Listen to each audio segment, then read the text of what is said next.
बिस्मिल्लाहि वस्सलातु वस्सलाम अला रसूलिल्लाह खातमुन नबिय्यीन व रहमतुल लिल आलमीन।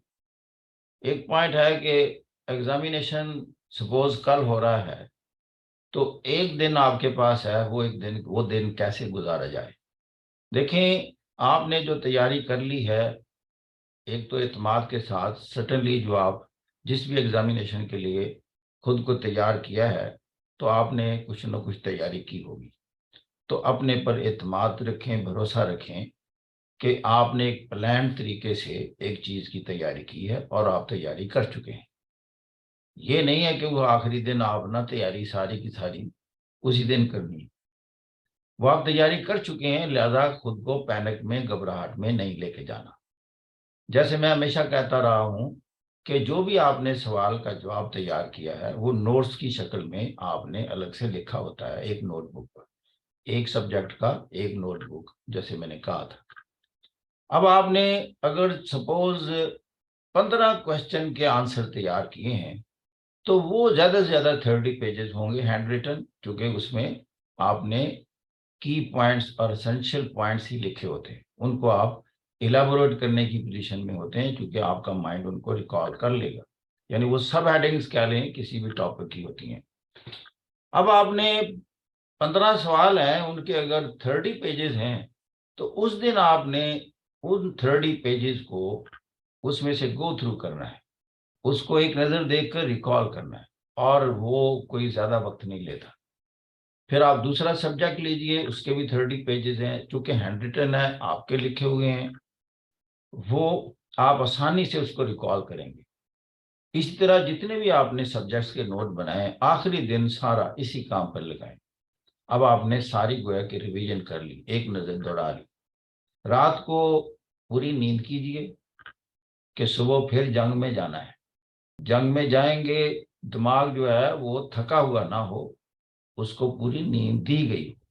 सुबह जल्दी उठिए, आप फजर की नमाज पढ़िए, और फजर की नमाज पढ़ने के बाद आपने एक ऐसा सवाल रख लेना है जिसको बिल्कुल आपने तैयार नहीं किया, और वो खास तौर पर आपने एक सवाल का जवाब ही तैयार करना है। ये टेक्निक मैं अपनी है जो आपको बता रहा हूं।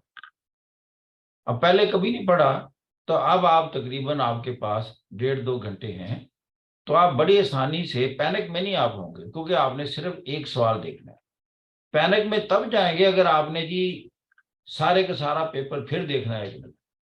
वो फिर आपने 30 पेजेस में से वो खा कोई उस दिन का इंपॉर्टेंट ऐसे हो आपके जहन में कि ऐन इम्कान है अगर वो आ जाए, तो आप उसको बहुत अच्छा सॉल्व कर सकेंगे, या ऐसे के अलावा भी कोई क्वेश्चन हो, तो एक ऑल टुगेदर नया क्वेश्चन रख लें अर्ली इन द मॉर्निंग के लिए।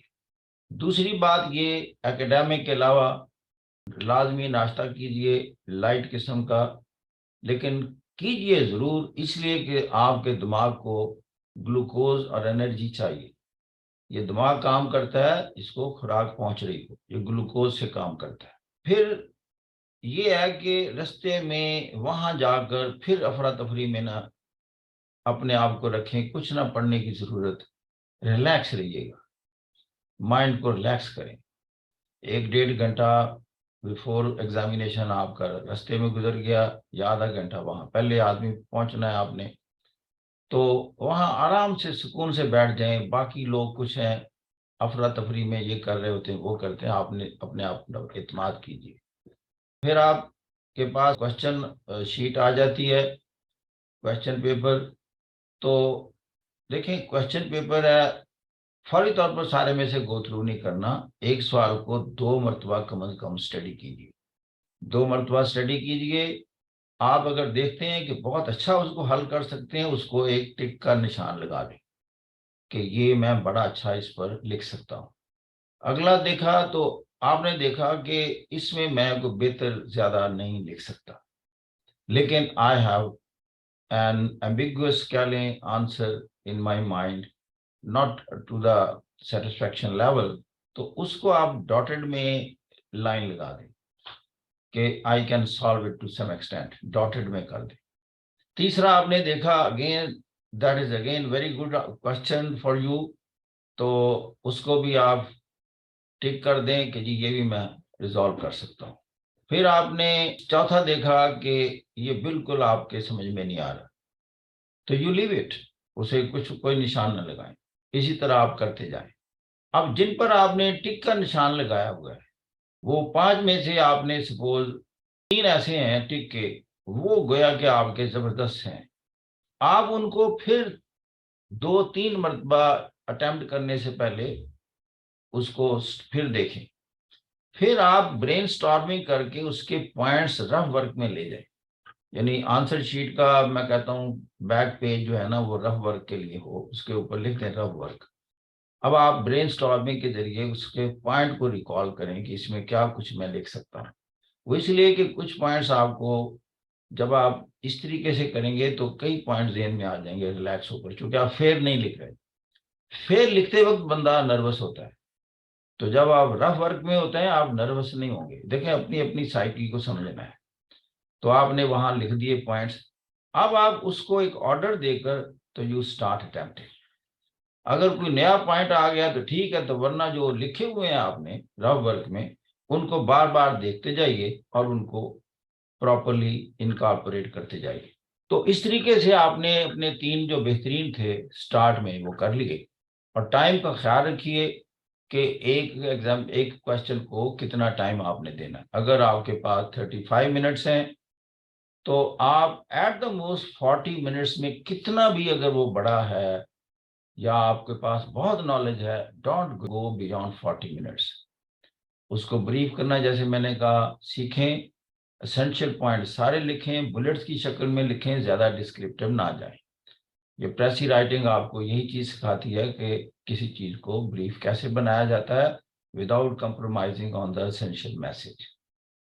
इसी तरीके से आपने 3, अब वो जो आपके 2 और आपने करने हैं जिसमें आपकी एम्बिग्युइटी है, उनको दोनों को कंपैरेटिवली आपने फिर बार बार पढ़ना है कि उनमें से कंपैरेटिवली ज्यादा इस वक्त इतनी देर गुजरने के बाद मुमकिन है कुछ पॉइंट्स आपके ज़हन में आ जाएं। फिर आपका माइंड इस पोजीशन में होगा कि मैं इनमें से बेटर तौर पर कौन सा हल कर सकता हूं। तो फिर उसी के फिर आप पॉइंट्स लिखें रफ वर्क में ब्रेन स्टॉर्मिंग के जरिए, और उसको फिर आप करें। लीस्ट जो आपका प्रिपेयर्ड है आंसर वो सबसे एंड में होता है। लेकिन टाइम मैनेजमेंट का ख्याल रखिए कि अगर 3 घंटे हैं तो मेरे हिसाब के मुताबिक आपको 2 घंटे और 50 मिनट में पूरा पेपर हल कर देना चाहिए। अब बचे 10 मिनट। दुनिया के जितने भी बड़े राइटर आप निकाल लें, काबिल लड़के हों या लड़कियां हों, उनसे ओमिशंस एंड कमीशंस हो जाएंगी, क्योंकि फ्लो में लिख रहे होते हैं। कहीं रिपीटेड वर्ड्स होंगे, कहीं कोई मिसिंग वर्ड्स होंगे। ये फिर जब वो जो 10 मिनट है आपने या 15 मिनट, उसमें से गो थ्रू होना है अपना, और सारी ओमिशन कमीशन को रेक्टिफाई करना है। और इसी दौरान मुमकिन है कि कोई अच्छा सेंटेंस आपके ज़हन में आ जाए, कोई फिगर आ जाए, कोई रेफरेंस आ जाए, तो आप इस वक्त उसमें इंसर्ट कर लें। और 2 लाइनों के दरमियान कुछ थोड़ा सा फासला रखना है आपने, ताकि सब्सिक्वेंटली कोई चीज़ इंसर्ट कर सके। तो अगर कोई रिपीटेड वर्ड है तो एक उसको काट दे, क्योंकि एग्जामिनर पर बुरा असर पड़ता है कि ये चीज़ें बहुत ज़्यादा इसने छोड़ी गई हैं। तो ये वो तरीकाकार होता है, और फिर टाइम भी ख़त्म हो जाएगा और आपका अच्छे तरीके से, यानी आफ्टर गोइंग थ्रू अगेन, यानी आपने रिवीजन के बाद इत्मीनान के साथ आप हैंड ओवर कर रहे हैं पेपर। तो this is the way how to attempt. फिर आपका अगला पेपर होता है सेकंड टाइम, थोड़ा सा दरमियान में टाइम होता है। उसमें फिर मैंने कहा वो जो आपके 30 पेजेस हैं, वो 30 पेजेस को आपने फिर देखना है, क्योंकि वो ऑलरेडी आपके नोट्स हैं लिखे हुए हैं, वो आप उनको देखिए और नया में ना जाएं। अब आप उसे करें। लेकिन मॉर्निंग में जो आपने जाना होता है उसमें 1 या 2 सवाल आप नए तैयार कर सकते हैं उन दोनों पेपर्स के बारे में। लेकिन जो इन बिटवीन आपको टाइम मिलता है लंच ब्रेक का, उसमें सिर्फ आप ज़्यादा से ज़्यादा गो थ्रू कर सकते हैं, या आप जिस वे की एरियाज हैं जो उनको देख सकते हैं कि पूरे के पूरे 30 पेजेस ना ही सही, लेकिन कुछ एरियाज हैं, कुछ क्वेश्चंस हैं जहां थोड़ा वीक समझते हैं, तो उसमें गो थ्रू कर सकते हैं। This is the way how to. तो बाकी ये है कि अपनी इन दिनों में सेहत का ख्याल रखें, ऐसी मीटिंग में ना जाएं। 100 आजकल वबाएं हैं, फ्लू टाइप चीज़ें हैं। गैदरिंग में जाएंगे तो there is possibility you catch so many disease from other people. तो शादियों में, हंगामों में इनसे अवॉइड कीजिए। अपने बेडरूम तक महदूद रहिए। लाइट खाना खाएं, सब्जी फल इसका इस्तेमाल करें। और आखिरी बात इसमें ये होती है, अल्लाह पर भरोसा कीजिए, बिस्मिल्लाह से स्टार्ट कीजिए, अल्लाह की मदद को इन्वोक कीजिए। सारे फैसले आसमानों में होते हैं, क्योंकि हम मुसलमान हैं। तो अल्लाह से दरख्वास्त कीजिए कि अल्लाह मेरी मदद फरमा और मेरे ज़हन को इस काबिल बना कि मैं जो कुछ मेहनत की है उसका मुझे सही रिवार्ड और सिला मिले। आप सही को रिवार्ड करते हैं, लेकिन मैं अपनी कमियों कोताहियों को समझता हूँ, मानता हूँ, इकरार करता हूँ, लेकिन मेरी डेफिशिएंसीज को मेकअप करने में आप मेरी मदद फरमाइए।